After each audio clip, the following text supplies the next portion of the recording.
How to share answers from the PhotoMath app. I'm gonna guide you through the process on how to do it. Let's get started. First of all, on your phone, make sure that you've already installed the PhotoMath app. After you have downloaded the app, launch the app on your phone. You don't need to sign up or log into your account in order to access this app. When you launch the app, it will directly open up the camera. From here, you can easily scan the mathematical problems and get the solution instantly.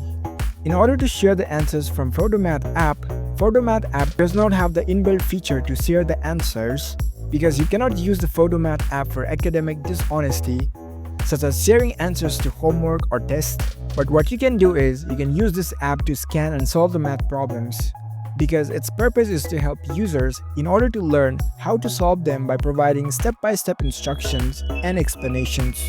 For example, I'll scan some few mathematical problems over here. As you can see, you will get the solutions instantly.